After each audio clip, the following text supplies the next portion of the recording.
अस्सलाम वालेकुम। तो बच्चों, आज का जो हमारा मौजू है ये नज़म परी महल। तो जैसा कि हमारा जो प्रीवियस जो हमारा वीडियो था उसमें हमने शेरज़ुर काश्मीरी के हालात ज़िंदगी और उनके अदबी कारनामे पढ़ा था। तो उन्हीं की लिखी हुई जो नज़म आपके निसाब में है परी महल, ये हम आज पढ़ेंगे। मुसद्दस की सूरत में लिखी हुई नज़म है और आज हम इसका पहला बंद जो है वो पढ़ेंगे। जैसा कि मैंने आपको कहा है कि जो शेरज़ुर काश्मीरी हैं, बाकी जो कश्मीर के शोरा रहे हैं उसी तरह इनका लगाव भी कश्मीर के साथ बहुत रहा है। कश्मीर की खूबसूरती के साथ बहुत ज़्यादा लगाव रहा है और उसका ज़िक्र उन्होंने अपनी जो शायरी है उसमें किया है। तो उसी तारीफ़ की एक मिसाल जो है वो परी महल नज़म है। तो हम आगे देखेंगे कि क्या लिखा है इन्होंने इसमें। असल में शायर ने इस नज़म में इस मंजर को पेश करने की कोशिश की है जो परी महल के इर्द गिर्द फैला हुआ है। तो पहला बंद है इस नज़म का।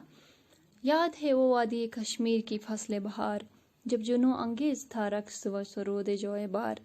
नुसहतें मस्ती बदअमा और अब्र केफ बार, जब उरूस नौ की आराइश में थी मसरूफ़ कार।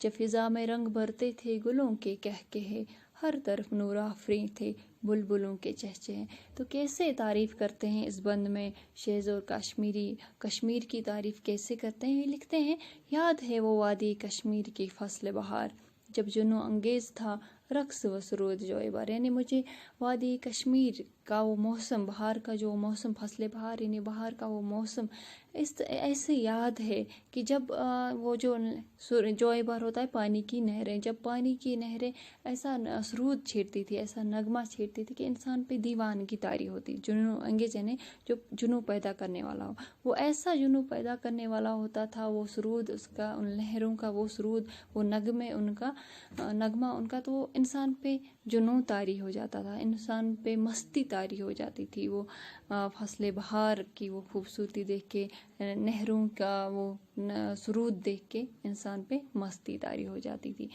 तो आगे है, नुसहते मस्ती बदअमा और अब्र के बार, जब उरूस नव की आराइश में थी मसरूफ़ कार। तो ऐसा लगता था कि जैसे उरूस नव यानी जो एक नई नवेली दुल्हन है, यहाँ पे कश्मीर से तशबीह है कि ऐसा लगता था ये कश्मीर एक नई नवेली दुल्हन की तरह है जिसको सजाने में कायनात की हर एक चीज़ लगी हुई है।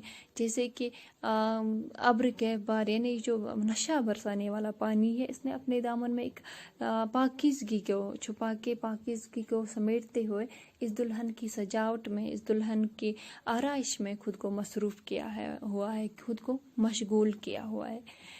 तो आगे है,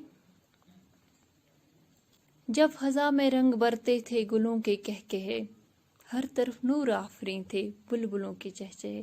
तो ऐसा था कि जब फिज़ा में हर तरफ रंग बरते थे, गुलों के कहकहे यानी फूलों की जो सरसराहट, ऐसा लगता था कि जैसे वो कहकहा रहे हों, ऐसा लगता था जैसे वो चहक रहे हों, महक। हर तरफ नूर आफरीं थे बुलबुलों के चहचहे। तो ऐसा लगता था जैसे फ़िज़ा में हर तरफ नूर आफरीं यानी रोशनी पैदा करने वाला जो है बुलबुलों के, जो ये चहचहान, बुलबुलों का चहचहाना जो है, बुलबुलों की चहचहाने की वजह से फ़िज़ा में हर तरफ रोशनी पैदा, नूर पैदा हो गया था, ऐसा लगता था। तो ये जो है इस परी महल का पहला बंद था। तो इंशाल्लाह अगले वीडियो में हम इसका दूसरा बंद पढ़ेंगे।